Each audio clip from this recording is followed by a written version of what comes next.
Good morning বন্ধুরা, কেমন আছো সবাই? আশা করছি সবাই ভালো আছো, সুস্থ আছো। এই লেবুকে ঘুরিয়ে নিতে গেছিলাম, ঘুরিয়ে নিয়ে এসেছি রাস্তার মধ্যে। তো এবার ঘর ঢুকে গেছি। তো এই করে দিনটা আমার শুরু হলো। এখন জাস্ট ঘর ঢুকলাম লেবুকে নিয়ে। জাস্ট তো মহারানী, মানে ঘরে ঢোকার সাথে সাথে ওকে আগে এই যে ডান্ডাটা দেখছো, এই ডান্ডাটার আগে স্মেল নিতে হবে যে কিসের স্মেল, নতুন কোনো একটা এসছে কি আসেনি। ব্যাস 2-3 মিনিট এনাকে এই স্মেলটা করবে, তারপর লেবুর স্মেল করবে, তারপর গিয়ে ওনার শান্তি। এগুলো করে নিয়ে তারপর এদেরকে খাবার দিয়ে দিলাম। পেডিগিরি খাচ্ছে, কত চাউসে দেখো, কত চাউসে পেডিগিরি খাচ্ছে। সকাল সকাল আমরা একটু পেডিগিরি দিয়ে দিই, রোববার দিন ছিল তো তো সকালবেলা একটু পেডিগিরি দিই, কারণ দুপুরের খাবার খেতে খেতে সব কটা লেটই হয়। লেবু খাওয়ার সময় না এমনি দাঁতটা কাঁপে, সামনের দাঁত নেই না, তো পেছনের দাঁত দিয়ে চিবিয়ে চিবিয়ে খায়। এখন সিনু খাবে, ওকে অল্প দিই, কারণ ওকে যদি বেশি দিয়েছি ও বমি করে দেয়, সেই জন্য বাটির মধ্যে অল্প একটু দেবো, এতেই যথেষ্ট। এটাও পুরো খায় না। এই দেখো এখন আমার ঘরের কাজ শুরু হচ্ছে। বেডশিট একটা ধুয়ে দেবো ভাবছিলাম, 3-4 দিন থেকে ধোয়াই হচ্ছিল না, তো সেই বেডশিটটা আজকে নিলাম, ধুয়ে দেবো। এটা আমাদের রুমের বেডশিট, এটা ধুয়ে দিয়ে তারপরে সে বাবুকে বলছিলাম আর কি, তুমি এটা ভিজিয়ে দিয়ে দাও। বলছে না আমি পারছি না, সরি, তোমাদের ঘরের বেডশিট তুমিই ভিজাও, আমি পারলাম না। রিকোয়েস্ট করছিলাম, শুনলই না। বললাম ঠিক আছে ছেড়ে দাও, আমার বেডশিট আমি ভিজিয়ে দেবো, আমি ধুয়ে দেবো, তোমাকে কিচ্ছু করতে হবে না। বলছে হ্যাঁ তুই কর, আমাকে বলিস না এসব করতে, আমি পারলাম না। তো ওইসব করে নিয়ে বলছে ঠিক আছে, তুই ঘরটা ঝাড় দেওয়া হয়ে গেছে, তুই ঘরটা মুছে দিবি। আমি বললাম ঠিক আছে মুছে দেবো। তো সকাল সকাল খাইয়ে দাইয়ে এদেরকে ঘরটা মুছতে দিচ্ছিলাম, তখন বাবু বলছে আমি স্নান করতে চলে যাই, স্নান করে আমাকে ঠাকুর পুজো দিতে হবে। বললাম যাও তাহলে, তুমি তো আর বেডশিটটা ভিজিয়ে দিলে না, আমি বললাম হ্যাঁ কর, ঘর মুছবি। বললাম ঠিক আছে যাও। তো উনি ঠাকুরের ঘরের বাসনপত্র ধুয়ে নিয়ে উনি ওনার স্নান করতে চলে গেছে, আমি ঘর মোছার জন্য তৈরি হয়েছি। কিন্তু ঘর মোছার আগে আমাকে তো ঘরের সব কিছু জানলা টালনা মুছে দিতে হয়, ধুলোবালি পড়ে থাকে, তো সব জানলা দরজা আলমারি এগুলো সব মুছে মুছে দিই হালকা হালকা উপর উপর থেকে, তারপরে আমি আমার ঘর মোছামুছি করি। এই ঘর মোছার জন্যে আমরা একটু ফেনাইলটা ইউজ করি। এই যে ফেনাইলটা দেখছো, এটা খুব ভালো জানো তো, মানে গন্ধটাও সুন্দর, আর খুব মানে থিকনেস আছে, আর খুব সুন্দর পরিষ্কার হয়। তো একটা আনলে প্রায় ধরে নাও 4 মাস পর্যন্ত চলে যায়, খুব ভালো। এটার দামটাও মানে বেশি না, মানে বেশি না বলতে আছে লিমিটেড 400 সামথিং একটা, কিন্তু টেকনিক্যালি যদি দেখতে যাও 4 মাসের মধ্যে না এটা ওয়ার্থ। থিকনেসও আছে, স্মেলও সুন্দর হয়, আর এসে মানে অ্যান্টিবায়োটিক স্পেসিফিক্যালি বলতে গেলে, তো মানে পোকামাকড় খুব কম হয়। বাবু বলছিল এগুলো দিয়ে দেবে, এই যে এই বস্তাগুলো আমি বলি বারবার এগুলো দিও না দিও না, ছেঁড়া ফাড়া এত ঘরে রয়েছে না, এইটার মধ্যে যে কী প্রাণ বসে আছে জানি না। না আমি ঘরগুলো মুছে দিই তাড়াতাড়ি করে।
সকালের ব্রেকফাস্ট নিয়ে বসলাম, ঘর দোয়ার একটু পরিষ্কার করা শেষ।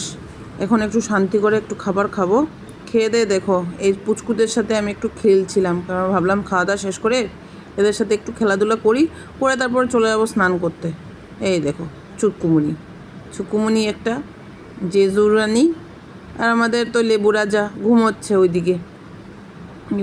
এদের খেলাধুলা সকাল সকাল খেলাধুলা শেষ হয় না। সকাল সকাল ঘুম থেকে উঠবে, পেটিকিরি খাওয়া দাওয়া করবে, তারপর খেলাধুলা করবে, আর এদিকে তৈনি খাওয়ার পরে ব্যাস শ্যাম হয়ে ঘুমোবে। ফুচকু দেখো কেমনি করে দেখছে। এই ক্যামেরার মধ্যে এত কিছু বুঝে না, তারপরে ওকে দেখাই। দেখিয়ে নিয়ে তারপর আমি ভাবলাম স্নানটা করে আসি। স্নান করতে গিয়েছিলাম, পরিষ্কার করা শেষ, সে ব্রেকফাস্ট করলাম, তারপরে একে একটু এদের সাথে একটু খেলাধুলা করে। এই দেখো আমাকে কীভাবে টানছে। একে এখন কুচু কুচু করে দিতে, কুচু কুচু মানে চুলকে দাও, একে আদর দাও, চুলকে দাও, এই জন্য হাতটা টানতে থাকে। দেখো অসভ্য একটা। যাই হোক, সব করে নিয়ে আমি স্নান টান করে জাস্ট বেরোবো, তখন লেবু আমার পেছন পেছন শুরু করে দিয়েছে।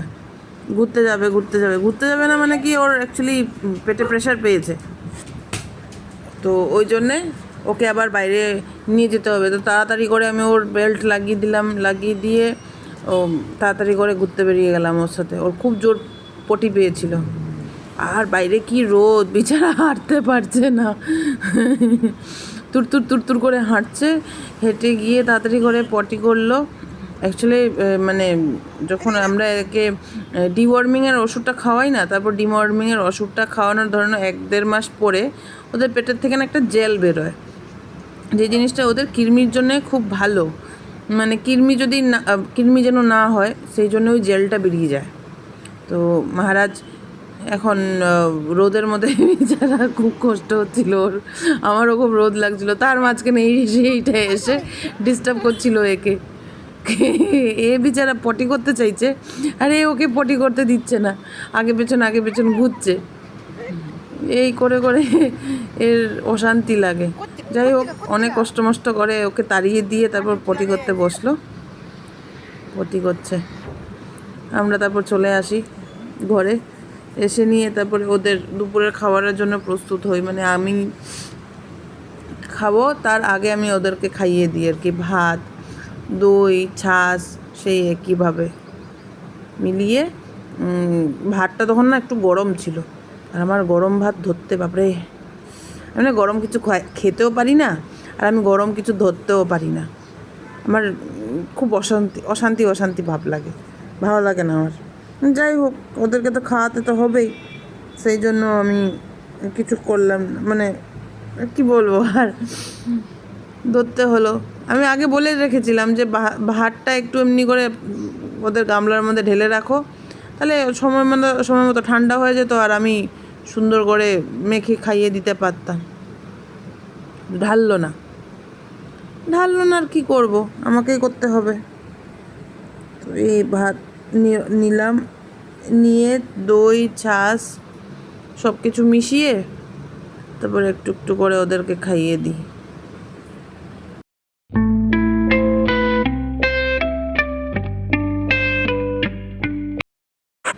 আমার হাতে গরম লাগছিল, খুব গরম লাগছিল, কিন্তু তারপরেও কি করব, মাখতে তো হবে। আস্তে করে ধরতে পারছিলাম না, যখনই ধরছি উফ, গরমটা হাতে লাগলে না আমার খুব হাতে জ্বলে। আমি মানে বিশ্বাস করে আমি না খেতে পারি না ধরতে পারি, এত গরম লাগে। গরম ভাতটাকে একদম জল করে তারপর না আমি ধরবো, সেইটা ঠিক আছে, কিন্তু এত গরম ভাত ধরে তারপর মানে মেখে, যাই হোক, কিন্তু তো ওই যে দই আর ছাঁচটা তো পড়ে যায়, তখন গরম ভাতটা একটু ঠান্ডা হয়ে যায়, কিন্তু তার আগে ভাতটাকে না একটু চটকে দিতে হয়, যেন মুখে দেওয়ার সাথে সাথে টক করে পেটে চলে যায়। তো ওই বেশি চটকাতে পারছিলাম না, ওই দিলাম, ছাঁচ দিলাম আর দই দিলাম, দিয়ে তারপর আস্তে শান্তি বাবা একটু মেখে তারপর ওদেরকে খাইয়ে দিয়েছি। খাওয়া দাওয়া করে আমাকে বেরোতে হলো, কারণ বাবার হঠাৎ করে শরীরটা খারাপ করছে, বারবার মানে বাথরুমে যাচ্ছে। গতকালকে রাত্রেবেলা একটু মাংস খেয়েছিল, হয়তো সেই মাংসটা হজম হয়নি, তো ওই জন্যে বলছে যে আমি আর পারছি না, আমার জন্য একটু ওষুধ নিয়ে আয়। বেরোবো কি বাপরে, ছাতা নিয়ে বেরিয়েছি, শরীরে হাতে পায়ে জ্বালা করছিল সেই রোদের এত তাপ, মানে বিশাল তাপ। দেখো রোদ কেমনভাবে ভাগের মতো যেন রোদটা খেতে আসছে। উফ, মানে নিতে পারছিলাম না এই রোদটা। তাও কি করব, আমার তো আজকে কিছুটা কাজ আছে। সেই আগে আমাকে ওষুধ নিতে হলো বাবার জন্য। পেটটা একটু গুড়গুড় করছে, বারবার ব্যথা করছে। ব্যথা করার পরে বাবু বলছে যে আমার ব্যথা করে করে আমাকে হতে হচ্ছে, পটি যেতে হচ্ছে। আমি গেলাম, আমি অ্যাপোলো থেকেই আমি অধিকাংশ ওষুধ নিই, কেন আমার ওইখানের মধ্যে নাম্বারটা না রেজিস্টার্ড করা। তো আমি যত টাকারই কিনি না কেন আমি একটা পয়েন্টস পাই। পরবর্তীকালে যখন ধরে নাও আমার মানে পয়সা কম হাতে, তো আমি সেই পয়েন্টসগুলোকে রিডিম করিয়ে আমি নিতে পারি, ওষুধ নিতে পারি। নিয়ে তারপর গেলাম আস্তে আস্তে হাঁটতে হাঁটতেই গরমের মধ্যে তোমার এয়ারটেল অফিসে। গরম বিশাল ছিল বাপারে। যাই হোক, কষ্ট মষ্ট করে হাঁটতে হাঁটতে চলে গেলাম ছাতাটাকে মাথায় দিয়ে এয়ারটেল অফিসে। অ্যাকচুয়ালি গত আগের মাসে বোধহয়, মনে হচ্ছে না, বাবুর মোবাইলটা চুরি হয়ে গেছিলো। আর আমার সিমের সাথে বাবুর সিমটা কানেক্টেড ছিল। আর সেই বাবু যেই সিমটা ইউজ করছিল ওই সিমটা ছিল মায়ের নামে। তো আমি এয়ারটেল অফিসে গিয়ে ওই বন্ধ সিমটাকে অ্যাক্টিভেট করাবো ভাবছিলাম, কিন্তু আর হলো না। ওরা বলছে যে সেই সিমটা তো এখন বন্ধ হয়ে গেছে, এখন আপনারা আর পাবেন না। তো একবার মাথা ব্যথা, কী করবো, এই সিমটা যদি না হয়, বাবুর আধার কার্ড ফাটের মধ্যে সব জায়গার মধ্যে ওই নাম্বারটা অ্যাক্টিভেট করানো। বলছে আপনার মা যখন আসবে 3 মাসের মধ্যে যদি আসে, আমি অ্যাপ্লিকেশন লিখিয়ে দিয়ে আমি ওইটাকে আবার রিওপেন করাতে পারবো। কি বলবো, আর কিছু বলার নেই। সত্যি মাইরে মাথা খারাপ হয়ে যায় এই করতে। তারপর মা বলছে যা ডিমার্ট থেকে গিয়ে তুই কিছু মাসের বাজার নিয়ে আয়। তো ডিমার্ট চলে এলাম। ডিমার্টে এসে নিয়ে দেখি বাবা রে, ভিড় কি পর্যন্ত, মানে ভিড়, অতিরিক্ত ভিড় ছিল। আমার তো তাও বেশি কিছু জিনিস নেওয়ার ছিল না। আর ডিমার্টে এলে না আমার ইচ্ছে করে এইটা নিই ওইটা নিই, ভাল লাগে না। কিন্তু তারপরেও বেশি পয়সা ছিল না, তাও অল্প স্বল্প জিনিস আমার নেওয়ার ছিল। তারপর বাবা এসে নিজের জিনিস নিজেটা সেই নিয়েই নিত। আমি যে ট্রলিটা নেব সেইটারও ক্ষমতা হচ্ছিল না, কারণ এতটা ভিড় ছিল ওইখানে। দেখো ধাক্কামুক্কি করে আমাদের মানে ঢুকতে হচ্ছে। তার মাঝখানে দেখাবো একটা আন্টি আমাদেরকে ড্যাব ড্যাব করে তাকিয়েছিল। আমি বলছি সাইড দাও, না তুমি সাইড হয়ে যাও। দাঁড়াও দেখাচ্ছি সেই মহিলাটাকে। আমি এখান থেকে আমি এবার ট্রলিটা নেব, নেওয়ার পরে আমি যেই মানে ঘুরবো, ঘোরার সাথে সাথে ওই আন্টিটা আমার দিকে তাকিয়ে থাকে। দাঁড়াও, এই দেখো এই যে আমাকে বলছে তুমি সাইড দিয়ে যাও। মাথাটা খারাপ হলো, শালা আমার ট্রলির পায়ের মধ্যে আপনার ট্রলি আটকে যাচ্ছে, আমি কি করে সাইডটা হই বলো তো। যাই হোক, আমার বিস্কিট দেখলাম আমার খুব লোভ করে। আমার বিস্কিট খুব ভালো লাগে খেতে, স্পেসিফিক্যালি এই মারিগোল্ড वगैरह এইসব। আমার বিস্কিটগুলোকে, এই মারিগোল্ড বিস্কিট আমার জলে ভিজিয়ে খেতে খুব ভালো লাগে। কারা কারা খেয়েছো বলবে তো মারিগোল্ড বিস্কিট জলে ভিজিয়ে ছোটোবেলা। তারপর সেকশন চলে এলাম, এই শ্যাম্পুর সেকশনে আমার লরিয়াল শ্যাম্পু নেওয়ার ছিল। শ্যাম্পুটা শেষ হয়ে গেছে, আজকে খালি আমি শ্যাম্পুটা দিলাম আর গোটা বোতল উল্টে গেছে। এবার আমাকে নতুন শ্যাম্পু কিনতে হলো। তারপরে আমি 2টো ট্রাউজার নিলাম, আমার জন্য একটা, বাবার জন্য একটা, আমার জন্য একটা টপ নিলাম। তারপরে এই রাবড়ি নিলাম, ছাঁচ নিলাম, দই নিলাম, বিস্কিট নিলাম, বাস নিয়ে লাইনে দাঁড়িয়ে গেছি। ভিড় দেখো, ভিড়, পেছনে ভিড়, সামনে ভিড়, সব জায়গায় ভিড়, ভিড়ের শেষ নেই। তারপর এসে গেছে ফুচকা খেতে, আহা, ফুচকা খেয়ে তারপর বাড়ি। রাস্তার ভিড় দেখো, চলো যাই, বাড়ি যাই।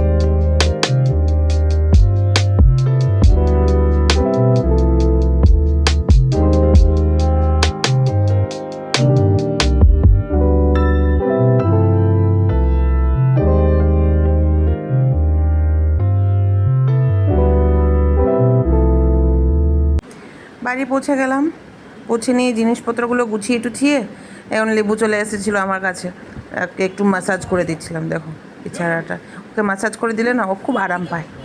তো এইসব করতে করতে অনেকটা রাত হয়ে গেল। তারপরে তো আমার খাওয়া দাওয়া করতে হয়েছে, ওদেরকে খাইয়ে দিতে হয়েছে, বাবুকে ওষুধ দিলাম। বাবু বলছে ওষুধটা না খেয়ে আমার খুব আরাম পেয়েছি। তারপরে তো সারাদিন কিছু খায়নি কিন্তু বাবু, ওই সকালবেলা 2টো রুটি খেয়েছিল আর রাত্রিবেলা 1 কাপ চা খেয়ে সে ওষুধটা খেলো। তারপর বলছিলাম একটু খাও, বলছে না আমার ভয় করছে। তা বললাম যে না একটু দই নাও, একটু চিনি নাও, নিয়ে ওটার মধ্যে একটু ভাত নিয়ে তারপর এটাকে খাও। তো বললো যে ঠিক আছে। তারপর অল্প একটু ভাত দিলাম আর দই দিয়ে মেখে দিয়ে তারপর খেতে দিয়ে দিলাম। এদেরকে ম্যাসাজ করে তারপর কী বলে এদেরকে খাইয়ে তারপর আমি খেতে বসে গেছি। তো দেখো ম্যাসাজগুলো খুব আরাম পায়, ও খুব আরাম পায়। যখন ম্যাসাজ করে দিই না উঠতে চায় না। এবার দেখবে মানে পাল্টি খেয়ে এই দিকে ওই দিকে করে এমনি করে ম্যাসাজ করে দিতে হয়। কী আরাম পাচ্ছে দেখো, মুখটা দেখো, এত আদর আছে না একে। তো চলো আমার দিনটা এমনি এমনি করে কাটলো রোববারটা। আবার কালকে দেখা হবে।